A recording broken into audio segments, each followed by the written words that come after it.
Hello everyone, this is Sajid and I welcome you all to my channel Creative Tutorials with a very big heart. मेरे dear बच्चों, कैसे हैं आप सब? उम्मीद करता हूं कि आप बहुत ही फर्स्ट क्लास मूड में होंगे। ओके, और आज मैं अपने घर पे नहीं हूं, आज मैं एक्चुअली अपने इन-लॉज के यहाँ पे आया हूं। ओके, सो मेरा बैकग्राउंड भी आप कुछ अलग दिख रहा होगा, आप लोग हैं वैसा कुछ। ओके, सो बड़ी मुश्किल से थोड़ा सा जगह ढूंढ पाया हूँ अपने लिए वीडियो बनाने के लिए। I hope you will enjoy and there will be no disturbance whatsoever. All right, so without wasting any time, let's come to our question number 6 of practice set 14.2. We are on question number 6 today. Okay, आज मेरा second video बन रहा है practice set 14.2 का। मैंने आपको बताया था लास्ट टाइम कि हमारा ये जो प्रैक्टिस सेट जो है इसको मैं दो वीडियोज़ में कवर करूँगा. So first video was covering first 5 questions and in this video I'll try my level best to cover 5 questions. Okay, that is question number 6 to question number 10. So question number 6 ऐसा है आपके सामने. अ loan of ₹15,000 was taken on compound interest. If the rate of compound interest is 12 PCPA, find the amount to settle the loan after 3 years. ठीक है, एक loan उठाया हुआ है बैंक से जो 15,000 का लोन है और जो कंपाउंड इंटरेस्ट पे लिया हुआ है. If the rate of compound interest, अगर उस कंपाउंड इंटरेस्ट का रेट अगर हम देखेंगे अगर 12% पर एनम अगर है, find the amount to settle the loan after 3 years. तो अगर 3 साल के लिए अगर वो लोन लिया हुआ है कंपाउंड इंटरेस्ट, तो 3 साल के बाद उस लोन को सेटल करने के लिए हमको टोटल अमाउंट कितनी भरनी पड़ेगी. ओके, ये 15,000 के अंदर ऐड हो जाएगा वो, राइट. तो ये जो टोटल अमाउंट जो आएगी हमारी वो कितनी आएगी. लेकिन हमें यहाँ पे ऐड करने की ज़रूरत नहीं है बिकॉज हमारे पास डायरेक्ट फॉर्मूला है. हमारे पास a is equal to P into 1 plus R upon 100 the whole raise to n, जो हमने हमारी प्रीवियस वीडियो में भी देखा था. ऑलराइट, चलो so let's start now. I guess what is one sec. Okay, so a loan of ₹15,000 मतलब ये हमारा प्रिंसिपल अमाउंट है बराबर. तो ये हमारे पास 15,000 आ गया, करेक्ट. ये डेटा हमें हमको दिया हुआ है, ठीक है. तो P मिल गया हमको. If the rate of compound interest is 12 PCPA, अगर R की वैल्यू 12% पर एनम है जो हमको यहाँ दी हुई है, देखो. ओके, तो find the amount to settle the loan after 3 years. तो हमको पीरियड दे रहा है, टेन्योर दे रहा है 3 इयर्स का, बराबर. तो ये डेटा हमको जो रिक्वायर्ड थे वो डेटा हमको यहाँ पे दिया हुआ है इन लोगों ने, और उसके हिसाब से हमारे पास P की वैल्यू है, R की वैल्यू है, N की वैल्यू है. We have a ready-made formula in front of us which we had already seen in our previous video. Okay, that is A is equal to P into 1 plus R upon 100 the whole raised to N. ये formula हमारे पास है. जितने भी हमारे बच्चे जो vernacular medium से हैं, जो Hindi medium, Marathi medium, Urdu medium, जो भी मीडियम के बच्चे हो other than English medium, okay, उनके पास भी टेक्स्ट बुक के अंदर सेम फॉर्मूला मिलेगा आपको. ऑलराइट, सो अभी इस फॉर्मूला के अंदर हमारा नेक्स्ट काम क्या है, हमको इसके अंदर हमारी वैल्यूज़ डालनी है जो हमारे को दिया हुआ है डेटा के अंदर. ठीक है, चलो. तो A is equal to P. P कितना है हमारा 15,000 है, बराबर. देखो ये 15,000 दिया हुआ है हमको, तो वो हमने डाल दिया फॉर्मूला में. Multiplied by 1 plus R upon 100. R कितना है हमारा 12% पर एनम, ये डाल दिया हमने यहाँ पे. फिर नीचे हमारा 100 है, वो तो एज इट इज़ वैसे ही रहेगा. तो होल रेज टू n, और n की वैल्यू कितनी है हमारी 3 इयर्स है. तो देखो हमने सारे वैल्यूज़ जो है हमने हमारे फॉर्मूला में डाल दिया है. Now the time is to go for the calculation. चलो अब हमारी बारी आती है कैलकुलेट करने की. So let's open the bracket first. So 15,000 वैसे के वैसे ही आएगा, मल्टीप्लाइड बाय, अभी ये ब्रैकेट जो अंदर है आपको प्रीवियस वीडियो से याद होगा. जिन बच्चों ने मेरा प्रीवियस वीडियो नहीं देखा है मैं उनसे रिक्वेस्ट करूंगा कि प्लीज़ वो वीडियो देखो, ताकि वहाँ पर मैंने आपको एक्सप्लेन किया है कि दो जो हमारे पास फ्रैक्शंस होते हैं उनको कैसा सॉल्व करने का. ठीक है, तो ये 1 जो है उसका मतलब होता है 1/1 प्लस दूसरा फ्रैक्शन हमारे पास है 12/100. अब इन दोनों के बीच में क्या होगा, क्रॉस मल्टीप्लिकेशन होगा, राइट. सो 1 इंटू 100 हो जाएगा 100 प्लस बाजू में 12 है, so plus 12. So 100 plus 12 is 112, correct. 112 हो जाते हैं. Whole divided by 1 multiplied by 100 is 100. Okay, तो ये हमारा हो जाएगा नीचे का नंबर हमारा आ गया 100। तो हमारा फ्रैक्शन क्या बन गया अभी आफ्टर सॉल्विंग इट? सॉल्व करने के बाद हमारा फ्रैक्शन बन गया 112 अपॉन 100। करेक्ट। अब ये 112 अपॉन 100 जो हो गया, इसको हमको पावर दिया हुआ है n, और n कितना है हमारा क्वेश्चन में? 3। सो 3 मीन्स क्यूब, तो हम उसको 3 बार लिखेंगे उस फ्रैक्शन को। तो आपको दिख रहा होगा इस स्टेप के अंदर, ओके, कि 112 अपॉन 100 3 मरतबा लिखा हुआ है with multiplication sign in between. Okay, so अभी बारी आती है कैंसलेशन की। सो लेट्स सी हमारा क्या क्या कैंसिल कर सकते हैं हम लोग। ओके, सो अभी देखो यहाँ पर आपको 15,000 में से 2 ज़ीरो मैंने कैंसिल किया हूँ, और जो एक्सट्रीम राइट में जो 100 है वहाँ से मैंने 2 ज़ीरो कैंसिल किया हूँ मैंने। All right, then I have cancelled 1 zero out of that 150 which is remaining with me. जो 150 मेरे पास जो बाकी रह गया है उसमें से मैंने 1 ज़ीरो काट दिया है, और नीचे के इसमें जो मेरे पास दूसरा 100 नंबर है उसमें से मैंने 1 ज़ीरो काट दिया है मैंने। राइट, तो अब मेरे पास क्या क्या बचा? मेरे पास बचा 15 multiplied by 112 multiplied by 112 multiplied by 112। ये सारे नंबर्स मेरे पास बचे हैं न्यूमरेटर के अंदर, डिवाइडेड बाय नीचे मेरे पास बचा है 100 multiplied bye 10। So 100 multiplied bye 10 is 1000। तो हमारा ये स्टेप भी पूरा हो गया। राइट, अभी क्या करना है आपको? जो ऊपर के नंबर्स जो है 15 है, 112 112 112, ये सब को आप मल्टीप्लाई करोगे। मल्टीप्लिकेशन तो आपको डेफिनेटली आता होगा, ठीक है। वो मल्टीप्लाई करने के बाद आपको नंबर मिलेगा 2107,392, ये नंबर मिलेगा आपको। अब नीचे दिया है डिवाइडेड बाय 1000। अब 1000 में कितने ज़ीरो हैं हमारे पास? 3 ज़ीरो है। राइट, अब जब वो 3 ज़ीरो हमारे पास है तो बेसिकली हमारे पास 920 लास्ट में 920 होगा, ठीक है। जब भी आप पूरे ऊपर के नंबर पूरे मल्टीप्लाई करोगे तो आपको मिलेगा 21073920। अभी जो है हमको नीचे का जो 3 ज़ीरोज़ है, हम वो 3 डिजिट्स हम एक्सट्रीम राइट से काउंट करेंगे, जो मैंने प्रीवियस वीडियो में भी आपको एक्सप्लेन किया हुआ है, ठीक है। तो जब ये आप ऊपर के नंबर में से एक्सट्रीम राइट में से आप 3 डिजिट्स काउंट करोगे तो एक 0, देन 2 एंड देन 9, ये 3 हो गया।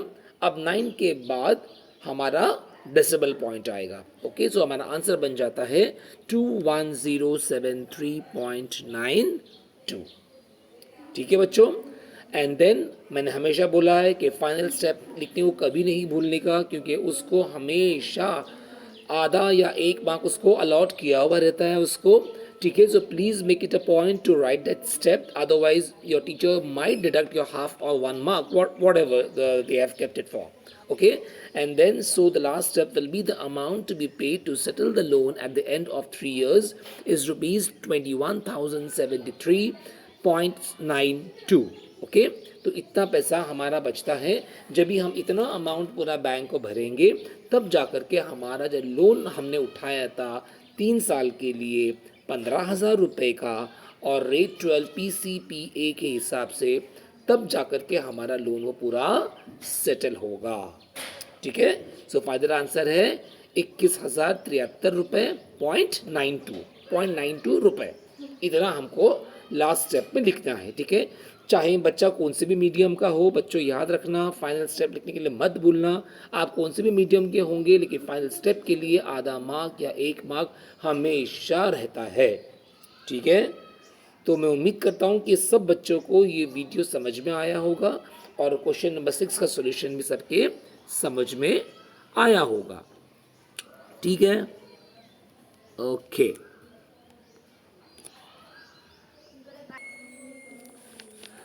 all right, so dear children, let's go to question number 7 now.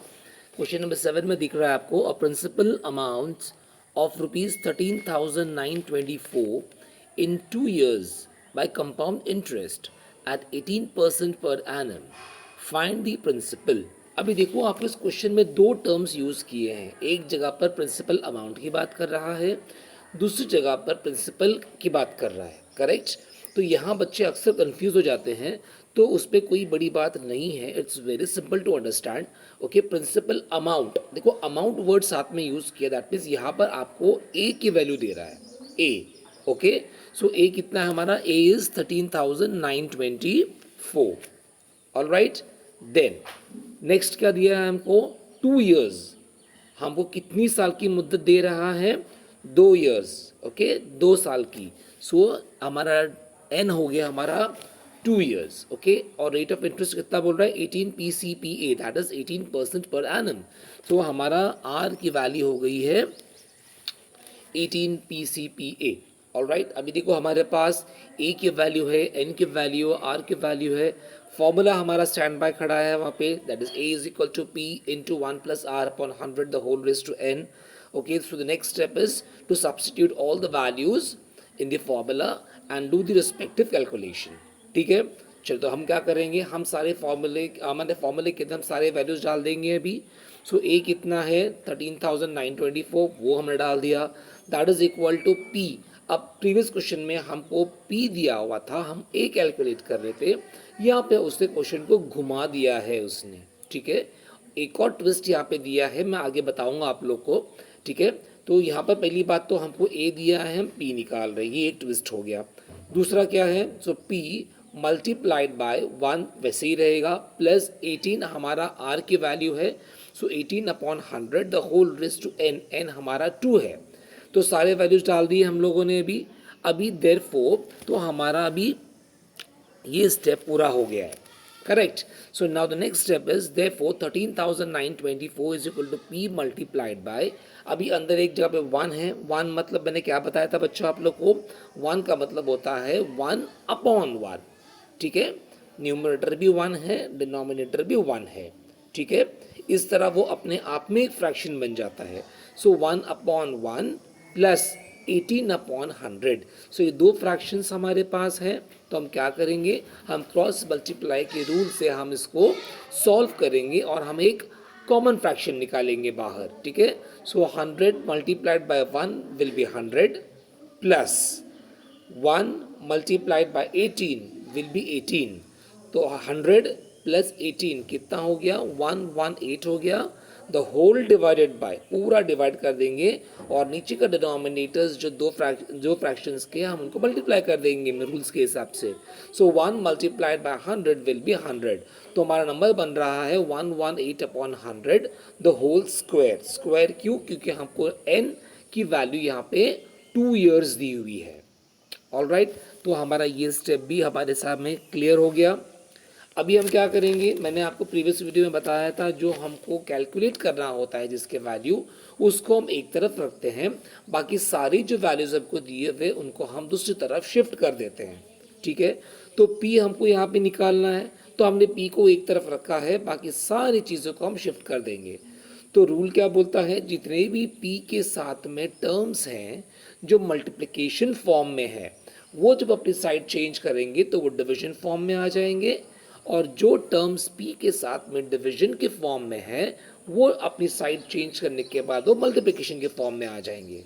Right, तो अभी हम इस स्टेप पे वही करने वाले हैं. वो P इज इक्वल टू 13924, वो तो उधर ही अपने साइड में ही है. फर्क खाली इतना है कि P जो अब तक राइट साइड पे चल रहा था उसको मैं भी लेफ्ट साइड पे डाल दिया हूँ मैंने. खाली फर्क खाली हुआ है, और कोई फर्क नहीं हुआ है उसके अंदर. ठीक है, सो P इज इक्वल टू 13924, वो वहीं पर रहेगा. मल्टीप्लिकेशन ऊपर के साइड में है, वो जगह चेंज नहीं कर रहा है अपनी, तो वो वैसे ही रहेगा, मल्टीप्लिकेशन फेज में ही रहेगा वो. मल्टीप्लाइड बाय, अभी P के साथ में 200 जो दिए हुए थे, जो डिवीजन फेज में थे. ठीक है, अब वो जब साइड चेंज करेंगे तो मल्टीप्लिकेशन फेज में आ जाएंगे. So multiplied by 100 multiplied by 100.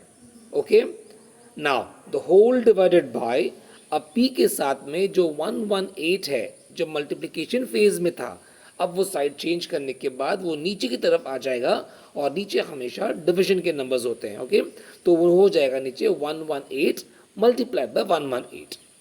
ठीक है, तो ये स्टेप भी क्लियर है आप लोग के. अब सवाल बचता है हमारा कैंसिलेशन करने का. ठीक है, अभी आपको साफ दिख रहा होगा, मैंने पेंसिल से ऑलरेडी करके रखा है आप लोग के लिए. तो सबसे पहले जो 13924 है, ओके, और नीचे का एक नंबर खाली 118 ले लेता हूँ मैं. ठीक है, पहले इनको खाली हम कैंसिल करेंगे. तो देखो नीचे 118 जो है वहाँ मैंने नीचे लिखा है 59. वो कैसा आया, सो 2 5s are 10 बराबर तो 10 जब आ जाएगा तो वहाँ पर मेरा नंबर है 11, तो मतलब एक शॉर्ट है नंबर, तो वो एक शॉर्ट जो है वो मेरा 8 के ऊपर कैरी हो जाएगा। तो 8 के ऊपर जब कैरी हो जाएगा 1 वो, तो वो बन जाएगा 18, तो हो जाएगा 2 9s are 18, वैसा आ गया 59। नीचे का हमने नंबर हैंडल कर लिया। अब ऊपर की बारी। अब ऊपर देखो, सबसे पहले 13 है, तो मैं 2 6s are 12 बराबर, तो 6 आ जाएगा वहाँ पे। तो देखो 6 राइट साइड पे लिखा हुआ, मैंने ऊपर 6 लिखा हूँ, लेकिन नंबर 13 है तो एक शॉर्ट है वहाँ पे, एक कम नंबर है, तो वो हमारा जो नेक्स्ट डिजिट जो है 9 उसके ऊपर कैरी फॉरवर्ड हो जाएगा वो, राइट। तो उसके ऊपर आ जाएगा, तो वो 1 और 9 हो जाएगा 19, 19 हो जाएगा वो। अब 2 9s are 18, करेक्ट। तो देखो 6 के बाजू में 9 आ गया, लेकिन अभी यहाँ पर 18 है मुझे आ रहा है, लेकिन जबकि मेरा नंबर जो एक्चुअल मेरे को दिया है 119 बन रहा है, तो वापस से एक नंबर शॉर्ट है। वो जो एक नंबर शॉर्ट है वो उसके बाजू का डिजिट के ऊपर कैरी हो जाएगा, तो 2 के ऊपर कैरी हो रहा है, तो जब 2 के ऊपर कैरी हो जाएगा 1, तो वो बन जाएगा 12, 1 2 12 बन जाएगा। सो अभी 2 6s are 12, तो देखो मेरा नंबर जो ऊपर पेंसिल वाला आया है उसमें 6 9 के बाद 6 आया। क्यों आया 6? बिकॉज 2 6s are 12, ठीक है। अब बचा लास्ट में खाली 4, सो 2 2s are 4, तो मेरा 6 9 6 2 ऊपर आ गया, ठीक है। अब एक तरफ का मैंने पूरा हैंडल कर लिया। अब दूसरी तरफ क्या है मेरा, अभी 6 9 6 2 तो ऑलरेडी मेरे पास न्यूमरेटर में है, नीचे मेरे पास डिनोमिनेटर में 118 है वापस से, ठीक है। अब फिर मैं कैंसिलेशन परफॉर्म करूंगा उसके ऊपर, तो नीचे का नंबर जो है 2 5s are 10 and 2 9s are 18, same वैसे ही होगा नीचे का, ओके। तो नीचे आ गया 59, ऊपर आ गया 2 3s are 6, तो पहला 6 नंबर जो है वो मेरा हैंडल हो गया। फिर उसके बाद 9 है मेरे पास, तो 2 4s are 8, तो 9 के लिए एक शॉर्ट है, तो वो एक शॉर्ट 6 के ऊपर कैरी हो जाएगा, ठीक है। सो 3 और 4 आ गया। अभी जो एक जो आया सिर्फ 1 और 6 16 बन गया, सो 2 8s are 16, तो देखो 3 4 के बाजू में 8 आ गया, ठीक है। और बाद में 2 बाकी है, तो 2 1s are 2, तो ये हो गया 3 4 8 1, ऑल राइट। चलो अभी नीचे जो हमारे पास 59 मल्टीप्लाइड 59 है, अगर आप देखोगे आपने स्क्वायर नंबर्स पढ़ा है, ओके। 59 का स्क्वायर आता है 3481, ओके। या अगर आपको स्क्वायर याद नहीं भी अगर है तो मल्टीप्लाई करके देख लो। सो 59 मल्टीप्लाइड बाय 59, ओके, ये होता है आपका 3481, तो ये डायरेक्ट कैंसिल हो जाएगा। तो 3481 3481 ऊपर नीचे कैंसिल हो जाएगा and you will be left with 1, तो खाली 1 बचा, मल्टीप्लाइड बाय 200 भी ऊपर हमारे पास है न्यूमरेटर में। So 100 multiplied by 100 will give me 10,000, and 10,000 multiplied by this one which I have just got. अभी जो one just मिला है मेरे को, okay, when you multiply these two you will get 10,000. तो हमारा आंसर कितना आ गया? 10,000 rupees. So P is equal to rupees 10,000. तो हमारी प्रिंसिपल अमाउंट बच्चों 10,000 बनती है। All right, so अभी लास्ट स्टेप की बारी आ गई। So therefore the required principal is rupees 10,000। अब याद रखना, कई बच्चे गलती से नीचे लिखते हैं the required principal amount is rupees 10,000। ये वर्ड अमाउंट वहाँ पे यूज़ मत करना प्रिंसिपल के साथ में, क्योंकि अगर आपने प्रिंसिपल अमाउंट अगर वर्ड यूज़ कर दिया तो वहाँ डेफिनेटली आपका आधा या 1 मार्क कटना ही है। Your teacher will definitely deduct your half to 1 mark, because the term which you are using there, that is principal amount, is not P but A, whereas the value of A is already being given to us in the question, ठीक है। A की value जो है question में already दी हुई है और हमको P फाइंड करने के लिए बोल रहा है, तो ये गलती करना मत, बहुत सिंपल सी मिस्टेक है ये, लेकिन आपका आधा 1 मार्क खा जाएगा वहाँ पे वो, ठीक है। तो इसको याद रखना। तो आप क्या लिखोगे? आप लिखोगे द प्रिंसिपल अमाउंट नहीं लिखोगे, आप लिखोगे the required principal is rupees 10,000, बस इतना लिखो और किस्सा ख़त्म कर दो, फुल मार्क्स मिलेगा आपको इसमें।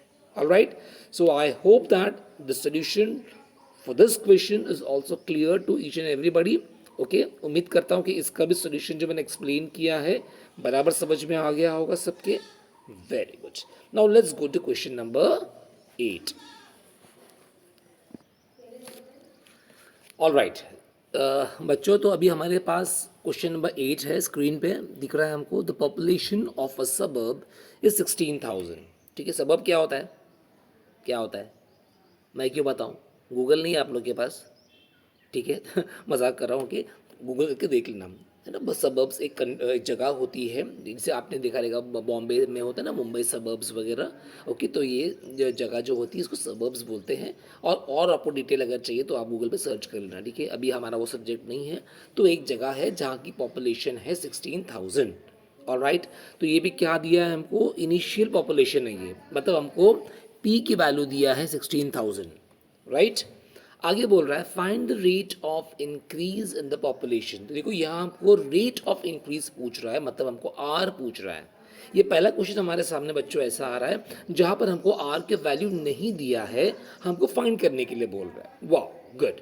तो it's a good question basically. Okay, तो आर हमको कैलकुलेट करना है in the population, if the population after 2 years। सो हमको ड्यूरेशन देखो 2 years दे रहा है।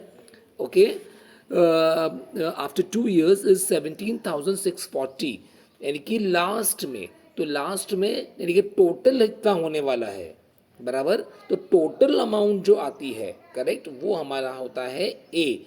तो हमको उसने यहाँ पे ए की वैल्यू दिया है 17,640।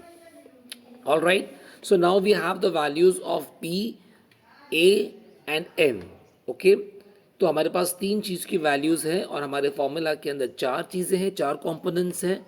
तो एक चौथा कंपोनेंट हमारा यहाँ पे R है, जो रेट है हमारा, ठीक है। हमको वो कैलकुलेट करना है। सबसे पहला काम क्या है हमारा, फॉर्मूला लिखने के बाद, अभी पहले हमने डेटा लिख लिया, फिर हम फॉर्मूला लिखेंगे, और अभी नेक्स्ट स्टेप हमारा आता है कि जितनी भी वैल्यूज़ दिए हुए उनको अपने फॉर्मूला में सब्स्टिट्यूट कर देना। चलो करते हैं फटाफट। सो ए की वैल्यू है 17,640, डाल दो वहाँ पे, is equal to P, P की वैल्यू 16,000, उसको भी वहाँ लिख दो, multiplied by 1 plus R. R हमको कैलकुलेट करना है, तो आर वैसे के वैसे ही रहेगा। So R upon 100 the whole raise to N, n की वैल्यू दिया है 2, फटाफट बार 2 लिख दो। हमारा ये स्टेप भी पूरा हो गया। ओके, नाउ अभी हम क्या करेंगे, हमको आर निकालना है ना। तो मैंने बताया था आपको कि जो आपको चीज़ निकालनी होती है, फाइंड करनी होती है, उसको हम एक तरफ रखेंगे, बाकी सारे टर्म्स को हम शिफ्ट करेंगे। लेकिन इस क्वेश्चन का डेटा इस तरह दिया हुआ है कि हम स्टेप बाय स्टेप जाकर के हम चीज़ें यहाँ की वहाँ करेंगे, ठीक है। तो सबसे पहले जो मेरे पास 16,000 जो है, जो राइट हैंड साइड पे मल्टीप्लिकेशन फॉर्म में है, मैं उसको चेंज कर रहा हूँ, ठीक है। वो क्यों कर रहा हूँ वो आपके समझ में आ जाएगा ऑटोमेटिकली आगे चल करके। तो चलो सबसे पहले मैं 17,640 डिवाइडेड बाय 16,000 कर रहा हूँ। डिवाइड क्यों कर रहा हूँ, बिकॉज 16,000 राइट साइड पे मल्टीप्लिकेशन फॉर्म में था, जब उसने साइड चेंज किया तो वो डिविजन फॉर्म में आ गया, से नीचे आ गया, ठीक है। इज इक्वल टू क्या बचा मेरे पास, 1 plus R upon 100 the whole square, बराबर। ये स्टेप सबके समझ में आया, ये स्टेप हमारा हो गया। अभी देखो 17,640 और नीचे है 16,000, इनमें से एक्सट्रीम राइट में 0 0 है, ऊपर भी एक 0 है एक्सट्रीम राइट में, नीचे भी एक्सट्रीम राइट में एक 0 है। तो वो एक 0 और एक 0 मैं कैंसिल कर दूंगा, यहाँ दिखाऊंगे आप लोग को। चलो ये 0 और ये 0 निकाल दिया मैंने, तो मेरे पास क्या बचा, 1764 बचा, और नीचे बचा 1600 बचा। अब देखो, अब आपको समझ में आया होगा कि मैंने क्यों 16,000 को इस तरफ पहले लेकर आया, क्योंकि देखो 1764 जो है ये परफेक्ट स्क्वायर है 42 नंबर का। अगर आप नंबर 42 देखोगे उसका स्क्वायर है 1764, और 1600 जो है ये परफेक्ट स्क्वायर है किसका, 40 का। 40 नंबर जो है, जो कि 40 का परफेक्ट स्क्वायर इज 1600, और 42 का परफेक्ट स्क्वायर है 1764, ठीक है। And this is the reason why I transfer और I shifted 1600 from right hand side to left hand side in the first attempt itself, okay, to make the things more easier. तो चीज़ें आसान होगी ना हमारे पास। तो अभी जहाँ मेरे पास 1764 है और नीचे 1600 है, इसको मैं लिख सकता हूँ ना 42 अपॉन 40 द होल स्क्वायर, बराबर, because 42 square is 1764 and 40 square is 1600, okay. तो चलो मैंने लिख दिया 42 upon 40 the whole square is equal to, यहाँ पर जो मेरा राइट हैंड साइड जो अभी है 1 plus R upon 100 the whole square, इसको मैं एज इट इज रख रहा हूँ, वैसे के वैसे रख रहा हूँ, ठीक है। ये स्टेप समझ में आया बच्चों सब लोग के, परफेक्ट। अब आगे बढ़ते हैं। अभी आपको दिख रहा है कि दोनों तरफ लेफ्ट हैंड साइड और राइट हैंड साइड दोनों की टर्म्स में आपको इधर भी स्क्वायर है, इधर भी स्क्वायर है। ठीक है, मेरे प्रीवियस वीडियोस जो मैंने बनाया है अलग अलग चैप्टर्स के, ओके, वहाँ मैंने कई जगह पर मैंने एक्सप्लेन किया है कि how the square gets cancelled out. Okay, ये जो स्क्वायर जो है ये कैसा निकल जाता है। ठीक है, अगर आपके पास दो तरफ स्क्वायर्स अगर हैं और अगर आपको अगर स्क्वायर को उड़ाना है, निकालना है उसको, तो अगर आप दोनों तरफ अगर स्क्वायर रूट ले लोगे तो स्क्वायर रूट और स्क्वायर दोनों कैंसिल हो जाएगा। वो कैसे कैंसिल होगा अब मैं यहाँ नहीं बता रहा हूँ, बिकॉज फिर वीडियो और लंबा हो जाएगा। ये मेरे प्रीवियस वीडियोस जो मैंने अलग अलग चैप्टर्स के बनाए हैं उनमें से मैंने कई वीडियोस में मैंने इसको एक्सप्लेन किया हुआ है। ठीक है, तो जिन बच्चों को कुछ डाउट अगर होगा तो मेरी रिक्वेस्ट है उन बच्चों से कि प्लीज़ वहाँ जा कर के उसको देख लेना। ठीक है, चलो आगे बढ़ते हैं। तो क्या होगा, so taking square root on both the sides we get what, तो मेरा स्क्वायर और स्क्वायर, स्क्वायर रूट और स्क्वायर रूट इन दोनों के साथ में कैंसिल हो जाएगा। तो मेरे पास सिर्फ जो अंदर के नंबर है ब्रैकेट के सिर्फ वो बचेंगे मेरे पास। सो लेफ्ट हैंड साइड पे 42/40 आ गया is equal to right hand side पे 1 + r/100 आ गया। ठीक है बच्चों, तो क्या ये स्टेप सबके समझ में आया? वेरी गुड, ठीक है। सो अभी हम क्या करेंगे, अभी नेक्स्ट स्टेप में खाली ऐसा दिखाया है आपको कि सिर्फ साइड को चेंज कर रहा है पूरे पूरे टर्म्स के साथ में। ठीक है ना, तो पूरा के पूरा टर्म में एक तरफ रखूँ और फिर दूसरे को पूरे के पूरा टर्म में एक तरफ शिफ्ट कर दूँ, तो मतलब तो एक ही है ना। मैं ये बोलूँ कि भाई मैं आपका दोस्त हूँ या आप मेरे दोस्त हो, मतलब तो एक ही होता है, करेक्ट। तो उसी तरह तो 1 + r/100 जो पूरा के पूरा राइट हैंड साइड पे था उसको मैंने यहाँ लिख दिया और इस तरफ जो 42/40 था उसको मैंने यहाँ लिख दिया। ठीक है, ऐसा क्यों किया है, बेसिकली कोई बड़ी बात नहीं है, कोई रॉकेट साइंस नहीं है इसमें। ठीक है, हम क्या करते हैं, जो चीज़ हमें फाइंड करनी होती है ना, हम बेसिकली उसको लेफ्ट साइड में रखते हैं, है ना, तो लिखने में आसानी होती है। Therefore a is equal to blah blah blah जो भी लिखना है, therefore i is equal to blah blah blah जो भी लिखना है, therefore r is equal to blah blah blah जो भी लिखना है आपको, तो इसके लिए हमने उसको लेफ्ट में लिखा है पूरा के पूरा। ठीक है, चलो सो अभी ये स्टेप भी आपके क्लियर होगा सबके। अब आगे बढ़ते हैं। अभी ये लेफ्ट हैंड साइड पे मेरे पास 1 + r/100 है, तो दो फ्रैक्शंस मेरे पास है। 1 का मतलब 1/1 जैसे मैंने आपको एक्सप्लेन किया था, प्लस r/100। अब ये दो फ्रैक्शंस है, एडिशन फॉर्म में है। चलो क्रॉस मल्टीप्लाई कर लो फटाफट बच्चों, और क्या मिलता है ये आपको नीचे लिखना है। सो 100 1s are 100, correct, plus r1s are r। अभी आप देख रहे होंगे कि हम ऐसा करने अगर जाएंगे तो हमको तकलीफ हो जाएगी। क्यों? बिकॉज r की वैल्यू नहीं दी हुई है हमको, बराबर ना। तो हम क्या करेंगे, यहाँ पर हम दो फ्रैक्शन को मल्टीप्लाई करने के बजाय हम फ्रैक्शन में जो हमारे पास टर्म है r वाला, हम उस फ्रैक्शन को लेफ्ट में ही रखेंगे और उसके साथ में जो दूसरा टर्म है जिसमें कोई कंपोनेंट नहीं है, ना a है ना p है ना r है ना कुछ है, खाली प्योरली नंबर है, उस नंबर को हम शिफ्ट कर देंगे। ओके, तो r/100 को मैं वहीं पर रखूंगा is equal to right hand side में मेरे पास 42/40 आ गया। इस 1 को मैं उस तरफ दोबारा लेके जा रहा हूँ राइट हैंड साइड के ऊपर। ठीक है, सो जब ये 1, अब ये 1 प्लस फॉर्म में है, बराबर ना, तो रूल क्या बोलता है कि जब भी प्लस वाला नंबर साइड चेंज करेगा तो वो माइनस बन जाएगा, और जब माइनस वाला नंबर साइड चेंज करेगा तो वो प्लस बन जाएगा। तो चूंकि ये +1 है तो ये वहाँ जा कर के उस तरफ जा कर के -1 बन जाएगा, तो ये मिल गया -1। So therefore r/100 is equal to 42/40 - 1। I hope that even this step is clear to each and everyone। ये स्टेप भी सबके समझ में आ गया बच्चों, वेरी गुड।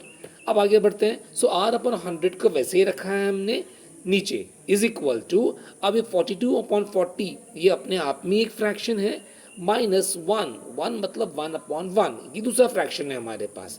अब रूल हमारा वही कहता है कि क्रॉस मल्टीप्लाई करो और अपना फ्रैक्शन पूरा कर लो, उस फ्रैक्शन को सिंप्लीफाई कर लो।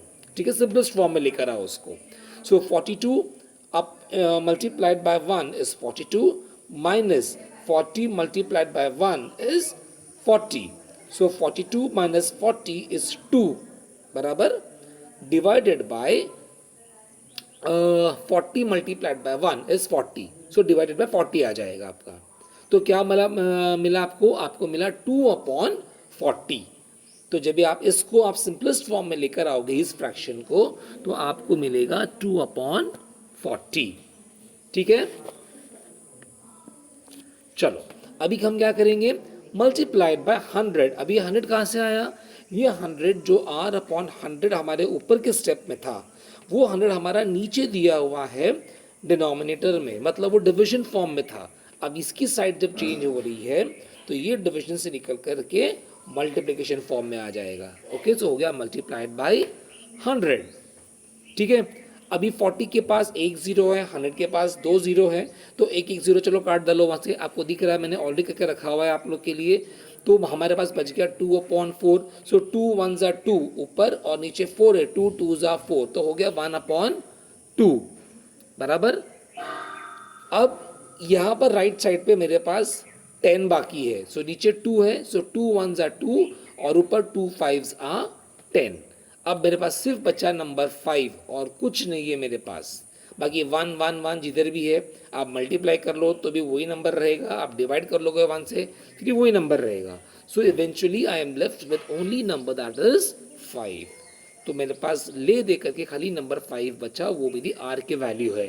सो R is equal to 5%। Okay, तो हमको ये आंसर मिल गया। अब लास्ट है बाकी है हमारा, so therefore the population of suburb increases 5% every year. ठीक है, तो जो मैं शुरू में बताया था हमको कि शुरू में इनिशियली फिक्स 16,000 था और बाद में चल करके वो पॉपुलेशन 17,640 हो गई। अगर इतने लोग अगर बढ़ रहे हैं तो फिर उसके हिसाब से किस रेट से पॉपुलेशन बढ़ रही है? ठीक है, तो पॉपुलेशन बढ़ रही है 5% से बढ़ रही है। ठीक है ना बच्चों? ठीक है, और ये कितने इसमें बढ़ रही है? 2 साल में बढ़ रही है। मतलब हर साल अगर पॉपुलेशन के अंदर इंक्रीज अगर 5% का अगर होगा तो 2 साल के बाद पॉपुलेशन हो जाएगी 17,640। इसका मतलब ये होता है। ठीक है, तो बाप रे बहुत टेंशन है रे, पॉपुलेशन बहुत बढ़ रही है। ठीक है, तो संभाल के। ठीक है, हमारे प्राइम मिनिस्टर जो है श्री नरेंद्र मोदी जी, उन्होंने कहा है कि भाई हम दो हमारे दो, बहुत अच्छा है, तो पॉपुलेशन कंट्रोल में भी रहेगा है ना। तो जितनी भी चीज़ें हमारे ज़रूरत की है, ओके, वो सबको बराबर मिलती रहेंगी। ठीक है, so keep population under control. खाली जोक था आप लोग के लिए। ठीक है, but that's a good one, like population control में होना चाहिए, it's very important, because whatever resources are there, जो रिसोर्सेज हमारे पास हैं वो धीरे धीरे कम होते जा रहे हैं। Okay, so if we have too many people in the world then it might become difficult for the new generations who come. Okay, with they might find the resources, lack of resources. Okay, तो उसके लिए population control में होना चाहिए। ठीक है, चलो, so I hope that solution to question number 8 is very clear to each and every one. चलो परफेक्ट। कुछ समझ में अगर नहीं अगर आ रहा है ना तो मुझे कमेंट में लिख देना, तो फिर मैं एक और वीडियो बना के आपको डाल दूंगा वहाँ पे। ठीक है, चलो तो इस क्वेश्चन को बंद करते हैं अभी। All right, so my dear बच्चाज, question number 9 is in front of you. चलो टूट पड़ते हैं इसके ऊपर।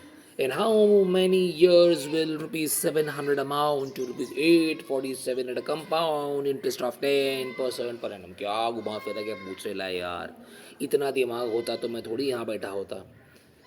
ठीक है, बहुत सिंपल है, कोई बड़ी बात नहीं है। इन हाउ मैनी ईयर्स, तो हमको एन पूछ रहा है। चलो ठीक है, तो इस क्वेश्चन में हमको एन फाइंड करना है, तो हम ले यहाँ पे को लिखा है let the duration be N, और लेट एन बी ड्यूरेशन, ये हमको पूछा है उसने।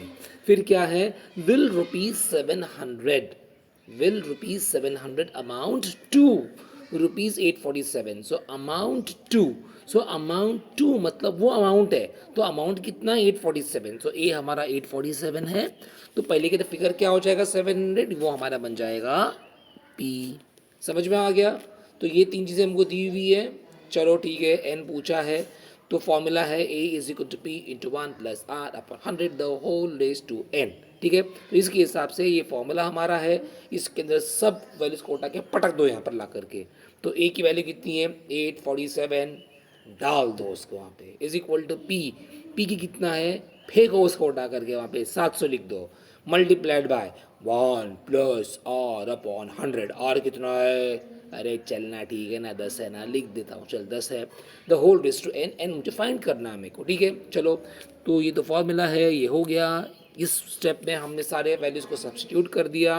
अब नीचे सो 847 अपॉन 700, ये 700 जो हमारा राइट हैंड साइड पर है, जब मल्टीप्लिकेशन फॉर्म में है, इसकी साइड मैंने चेंज कर दिया तो 700 नीचे आ गया, डिवीजन फॉर्म में आ गया। ठीक है, अब मैं ये क्यों कर रहा हूँ अभी आपको आइडिया मिल गई रहेगी, बिकॉज प्रीवियस क्वेश्चन के अंदर हमने ऐसे ही कुछ किया था, राइट। एक परफेक्ट स्क्वायर हमको मिलने वाला है ये। ऑल राइट, चलो तो आगे बढ़ते हैं अभी। So that is equal to 1 + 10 upon 100 the whole raise to n। बाकी हमने सब चीज़ें वैसे की वैसी रखी हुई हैं। ठीक है, अभी देखो, अभी नीचे आपको मिल रहा है 847 अपॉन 700। इसको जब भी आप कैंसिलेशन करोगे, अब ये कैंसिलेशन जो है ना, मैं आपको नहीं बताने वाला हूँ भाई। ठीक है, कुछ तो आप लोगों के लिए छोड़ो कि आपको भी समझ में आए मैं कैसा करना है। और अब तक मैंने आपको हर क्वेश्चन के अंदर मैंने आपको सारा बताया कैलकुलेशन। ठीक है, तो ये वाला आप ट्राई करना। अगर आता है किसी बच्चे को तो मुझे प्लीज़ बताना कमेंट करके, तो मैं आपको दोबारा से एक छोटा सा वीडियो बना करके, ठीक है, मैं आपको वो वापस से वो वीडियो दे दूंगा मैं आप लोगों को। ठीक है, तो टेंशन मत लो, लेकिन ट्राई करो बच्चों, आप लोगों को भी आना चाहिए ना, इट्स वेरी इंपॉर्टेंट। ओके, तो ये आपको देखो आ जाएगा, ये आपको 847 अपॉन 700 जो है, ये आपका फ्रैक्शन रिड्यूस होके बन रहा है 121 अपॉन 100। ठीक है, चलो ये बन गया हमारा। और राइट साइड में है 1 + 10 अपॉन 100। ठीक है, अभी 10 अपॉन 100 है अभी, और एक है 1। सो 1 मतलब क्या, 1 अपॉन 1। सो 1 अपॉन 1 ये एक फ्रैक्शन हो गया, प्लस 10 अपॉन 100 ये सेकेंड फ्रैक्शन हो गया। अब ये दोनों को हम क्या करेंगे, हम सॉल्व करेंगे और हम एक छोटे फ्रैक्शन को हम इसको रिड्यूस कर देंगे। ठीक है, सो 100 1s are 100, correct, plus 1 10s are 10। सो 100 और प्लस 10 न्यूमरेटर में बन जाएगा 110, 110 बन जाएगा, डिवाइडेड बाय डिनोमिनेटर में 1 मल्टीप्लाइड बाय 100, ये हो जाएगा 100। तो ये मेरा डिनोमिनेटर बन गया, the whole raise to the power n। तो n हमारा वैसे के वैसे ही रहेगा, बिकॉज हमको n कैलकुलेट करना है हमको। ओके, सो हमारा वहाँ स्टेप आ गया 121 upon 100 is equal to 110 upon 100 the whole raise to n। ठीक है, मैं दोबारा बोल रहा हूँ, 847 अपॉन 700, इसका कैंसिलेशन आपके समझ में अगर आ रहा है, मैंने आपको डिलिबरेटली इस क्वेश्चन में नहीं बताया। मैं चाहता हूँ कि आप खुद ट्राई करो इसको। जब आप खुद ट्राई करोगे ना बच्चों, और जब आपको आ जाएगा, तभी आपका कॉन्फिडेंस लेवल ऊपर आएगा। आपका कॉन्फिडेंस लेवल को बिल्ड करना ये बहुत ज़रूरी है। ठीक है, इसलिए नहीं बता रहा हूँ मैं आप लोग को। चलो ठीक है, अभी देखो 121 आप देखोगे, ये एक परफेक्ट स्क्वायर आ गया, बिकॉज 11 का स्क्वायर इज 121। उसी तरह नीचे मेरे पास 100 है, 100 किसका परफेक्ट स्क्वायर है, नंबर 10 का, राइट। तो मैं 121 अपॉन 100 को मैं लिख सकता हूँ ना as 11 upon 10 the whole raise to 2, मतलब स्क्वायर हो गया, correct. That is equal to 11 upon 10। अभी ये 110 अपॉन 100 जो राइट हैंड साइड में है, देखो ऊपर नीचे दोनों भी एक्सट्रीम राइट में एक एक जीरो है, तो वो जीरो को और वो जीरो को निकाल दो, एक इस जीरो को निकाल दो और एक इस जीरो को निकाल दो। ठीक है, तो क्या बचा मेरे पास, 11 upon 10 the whole raised to n। अभी आप देख रहे होंगे दोनों तरफ, राइट हैंड साइड में भी और लेफ्ट हैंड साइड में भी जो है, मेरा बेस जो है ये सेम है 11 अपॉन 10, है ना। देखो इधर भी 11 अपॉन 10 रेज टू 2 है, और इधर भी 11 अपॉन 10 है रेज टू n। तो आपको याद होगा, मैंने प्रीवियस वीडियोस के अंदर मैंने आपको एक्सप्लेन किया हुआ था that if x raised to a is equal to y raised to b, then a is equal to b। ठीक है, उसी तरह अगर मैं इसको रिवर्स कर दूं, अगर मैं if x raise to a is equal to y raise to b कर दूं, then x is equal to y। जब ऐसी केस होती है तो वहाँ पे क्या होता है, वहाँ पे हमारे दोनों बेसिस भी इक्वल हो जाते हैं, और हमारे दोनों जो इंडाइसेस जो है, हमारे पावर जो है, वो भी हमारे सेम हो जाते हैं, इक्वल हो जाते हैं। तो देखो इस क्वेश्चन के अंदर जो हमको डिज़ाइन किया हुआ है, उसके हिसाब से हमारा बेस जो है वो 11 अपॉन 10 है, बराबर ना, दोनों तरफ। तो हमारा x और y दोनों तरफ हमारा सेम सेम है, बराबर। तो जब ये दोनों सेम सेम होंगे तो इनका पावर जो है वो भी सेम होगा। तो पावर कितना है, लेफ्ट हैंड साइड पे 2 है और राइट हैंड साइड पे n है, तो क्या बन जाएगा, 2 इज इक्वल टू n, या यूं कह लो कि n इज इक्वल टू 2, एक ही मतलब है। और जब n इज इक्वल टू 2 आपको आ जाएगा मतलब आपको फाइनल आंसर ही मिल चुका है अभी तो, क्योंकि यही हमें फाइंड करना है। So that means, so now you will write the final step, therefore the required duration is 2 years। समझ में आया? बहुत सिंपल सा क्वेश्चन है और अच्छा क्वेश्चन भी है। ऑलराइट, सो अभी हम लास्ट क्वेश्चन पे जा रहे हैं इस चैप्टर के भी और इस वीडियो के भी। चलो, ऑलराइट बच्चों, अब हम हमारे लास्ट क्वेश्चन पर है। लास्ट क्वेश्चन आ गया। Okay, question number 10, find the difference between the simple interest and compound interest on ₹20,000 at 8 PCPA। क्या रे बाबा, कसम से दिमाग का दही कर दिया। Find the difference between the simple interest and compound interest. तो ठीक है, चलो सिंपल इंटरेस्ट हम अलग से फाइंड कर लेंगे, जो हमने स्टार्ट में किया था, राइट ना। और फिर ये हमने 7th में भी किया था, आपको याद होगा, सिंपल इंटरेस्ट, वो PNR/100 वाला फॉर्मूला है ना, वो वाला। ठीक है, फिर हम कंपाउंड इंटरेस्ट की वैल्यू निकाल लेंगे। ठीक है, ये भी हमने किया हुआ है, A=P+I, वो वाला फॉर्मूला। ठीक है, हम कंपाउंड इंटरेस्ट की वैल्यू भी निकाल लेंगे। जब दोनों की वैल्यू हमारे सामने होगी, इसको हम सब्ट्रैक्ट कर देंगे और वो हमारा फाइनल आंसर होगा। ठीक है, तो अच्छा क्वेश्चन बनाया उसने और एग्जाम्स में आने की भी काबिल है क्वेश्चन ये। Okay, it's likely to appear in your question papers. So let's see how the solution goes about. चलो, सो एक नोट आपको दिख रहा है, देखो, in the question the duration of 2 years is missing in order to match with the answer in the textbook as ₹128। Text book ने आपको आंसर दिया है ₹128, जबकि ये आंसर आने के लिए एक डेटा मिसिंग है क्वेश्चन में, जो ड्यूरेशन है 2 साल का। ठीक है, तो याद रखो टेक्स्ट बुक में n 2 years नहीं दिया हुआ है, आपको दिया हुआ ही नहीं शायद। ओके, तो आपको n की वैल्यू 2 years लेनी है इस क्वेश्चन के लिए। ऑलराइट, चलो ठीक है, तो अभी क्या है, find the difference between the simple interest and compound interest on ₹20,000। On ₹20,000 मतलब सबसे पहली जो बात हो रही है वो हो रही है 20,000 रुपए की। तो ये हमारा प्रिंसिपल अमाउंट हो गया ना बच्चों, तो ये हमारा आ गया P, तो ये हमारा 20,000।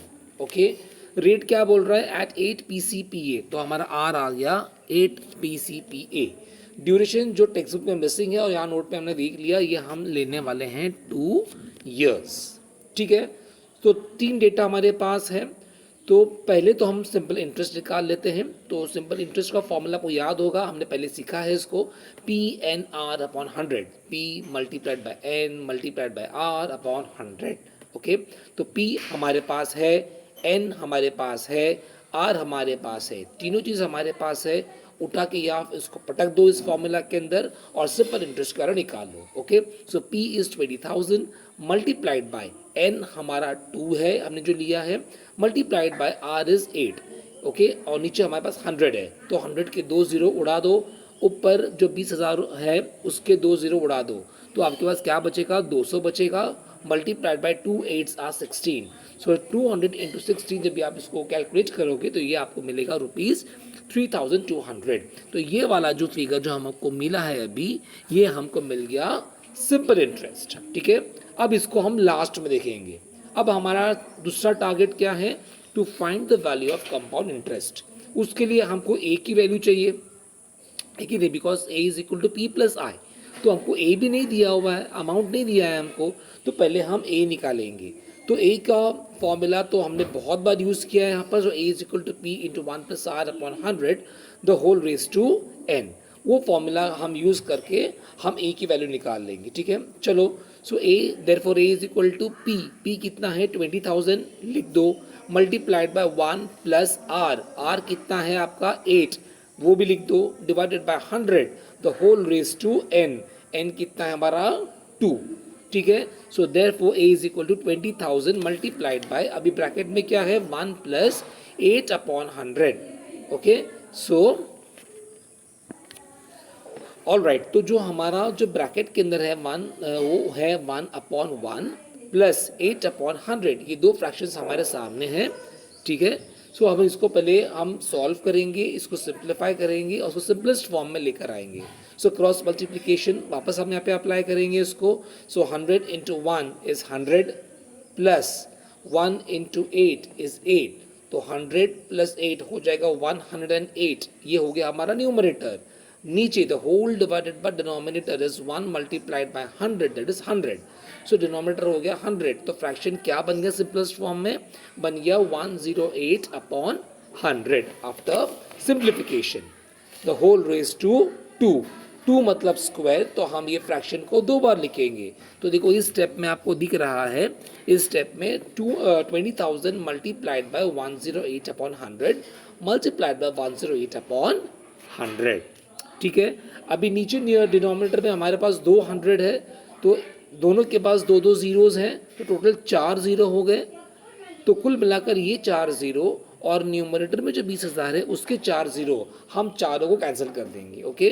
तो ऊपर के 4 जीरो और नीचे के 4 जीरो कैंसिल कर दो, तो नीचे तो खाली 1 बचा. 1 1 जा 1. ठीक है. तो वो लिखने की ज़रूरत नहीं है अपने को अभी. ऊपर बचा 2 मल्टीप्लाइड बाय 108 मल्टीप्लाइड बाय 108. चलो तीनों को मल्टीप्लाई कर दो, आपको मिल जाएगा ₹23,328. ठीक है. ये हमको वैल्यू मिल गई ए. लेकिन हमको ए डायरेक्टली यूज़ करना है क्या?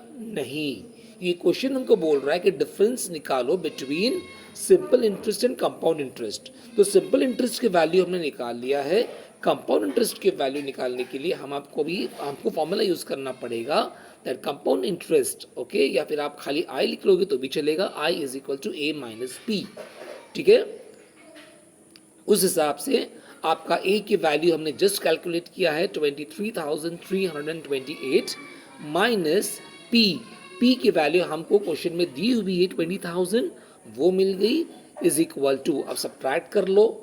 बहुत सिंपल है सब्ट्रैक्शन. सब्ट्रैक्ट कर देंगे तो आपको मिलेगा 3328. ओके. अब ये हमारी अमाउंट आ गई कंपाउंड इंटरेस्ट की. अब इतना सब करने के बाद हमारे पास सिंपल इंटरेस्ट की अमाउंट और कंपाउंड इंटरेस्ट की अमाउंट ये दोनों हमारे पास है. और क्वेश्चन हमको बोल रहा है कि ये दोनों का डिफरेंस निकालो. डिफरेंस का मतलब होता है सब्ट्रैक्शन. राइट. तो जो बड़ा नंबर है और छोटा नंबर है हम इसको सब्ट्रैक्ट कर देंगे. So difference between simple interest and compound interest is equal to compound interest CI short form में लिखा है माइनस SI, ये भी शॉर्ट फॉर्म में लिखा है. आप लिखो मत लिखो चलेगा. ठीक है. लेकिन आपको कुछ ना कुछ लिखना पड़ेगा. इधर you write in short form और you write in complete words. दोनों में से एक तो आपको लिखना पड़ेगा. दैट इज इक्वल टू कितना है compound interest 3328 minus simple interest हमारा कितना है 3200. इसको आप सब्ट्रैक्ट करोगे तो आपको मिलेगा ₹128. और यही हमारा फाइनल आंसर है जो पूछा है हमको. तो क्वेश्चन में तो आंसर में फाइनल स्टेप पे क्या आएगा हमारा? Therefore the difference between the simple interest and compound interest is ₹128. Okay, so this question was superb question. It was a very good question, I would say. Okay, likely to appear in your exams. 3 to 4 marks के लिए question आ सकता है. बहुत अच्छा question है. ठीक है. Because simple interest भी पूछ लिया, कंपाउंड इंटरेस्ट भी पूछ लिया, उसके अंदर ए भी निकालना है, फिर डिफरेंस भी निकालना है. तो 3-4 चीज़ें मिला करके उसने क्वेश्चन को फ्रेम किया है. तो क्वेश्चन अच्छा है, एग्जाम के लायक का क्वेश्चन है ये. ठीक है. तो इस पर खास फोकस रखना. मैंने जब अपने बच्चों को ट्यूशन्स में जब भी मैंने इसको इंपॉर्टेंट मार्क करवाया था तो आपको दिख रहा होगा आपका वो स्टार मार्क्स एक्चुअली निकल गया यहाँ से. मैंने बच्चों को इस क्वेश्चन को 11 स्टार्स दिया हुआ है. ठीक है. तो this question as per me is very important. All right. तो ठीक है बच्चों, तो इतना ही था. तो अभी इसके बाद अभी हमारे 10 के 10 क्वेश्चंस पूरे हो चुके हैं. ऑलराइट. और हमारा प्रैक्टिस 14.2 भी पूरा हो चुका है. ठीक है. So I hope that solution इसका भी समझ में आ गया होगा. तो अगर आपको पढ़ने का और पढ़ाने का तरीका दोनों अच्छा लग रहा है, अगर आपको मेरा जो कम्युनिकेशन का तरीका है आप लोग के साथ में ये अच्छा लग रहा है, अगर आप एंजॉय कर रहे हो, अगर पढ़ाई से प्यार हो रहा है आप लोग को, तो मेरी रिक्वेस्ट है कि जो है मेरे चैनल को लाइक भी करो, कमेंट भी करो, शेयर भी करो, सब्सक्राइब भी कर देना. ठीक है. वो जो बेल आइकन जो है ठीक है उसको क्लिक कर देना ताकि जो भी वीडियोस मैं अपलोड करता रहूँ उसका नोटिफिकेशन आपको मिलता रहेगा. ठीक है. So I hope that you have enjoyed the video and stay tune for my next video. Hopefully मैं अभी आने वाले वीडियोज़ में प्लान कर रहा हूँ कि I will start with the first term now. Okay, because ले देकर के अभी तो फाइनल एग्जाम्स करीब आ ही गए हैं. So there is no point in going with second term now. Okay, so I will again go back to first term. और फर्स्ट टर्म के जो चैप्टर्स मेरे हो चुके हैं वो उसका तो पूरा प्लेलिस्ट में आपको सब लाइन से डाल के रखा हूँ मैंने, वहाँ आपको वीडियोस मिल जाएंगे. और अभी जो मैं बनाने वाला हूँ, ठीक है, तो दोबारा से मैं फर्स्ट टर्म की वीडियोस पर आऊँगा, उसको भी मैं लाइन से एक एक करके मैं प्लेलिस्ट में डालता रहूँगा. ठीक है, सो बस इतना ही मेरी तरफ से. ठीक है, and I am so sorry. मैं वापस से सॉरी बोलना चाहता हूँ आप लोग को कि मैंने बताया कि मैं अपने घर पे नहीं हूँ इस वक्त, मैं अपने इन लॉज के इधर आया हूँ. ठीक है, अगर मैं आपको बताता चलूँ तो you can see this in the surrounding. मैं, ठीक है, मैं उनके गांव में आया हूँ. ऑलराइट, और है ना, यहाँ पर बहुत से बर्ड्स की चर्पिंग की भी आवाज़ आपको आ रही होगी. और बाजू में एक गोट का फार्म भी है, तो आपको वहाँ गोट्स की भी आवाज़ें आ रही होंगी. सो हो सकता है कि आपको थोड़ा डिस्टर्ब हुआ भी हो, नहीं ऐसा नहीं. ठीक है, नीचे एक और फैमिली रहती है, उनकी भी आवाज़ आ रही होगी. So I really apologize and I say sorry for that. Okay, तो प्लीज़ बेयर कर लो मेरे साथ में इतना. एंड देन नेक्स्ट वीडियो मैं अपने घर से अपलोड करने की कोशिश करूँगा अगर मैं जल्दी घर पे वापस गया तो. ठीक है, so I hope you have enjoyed. ठीक है, तो चलो अब मुझे भी इजाज़त दो. Bye bye.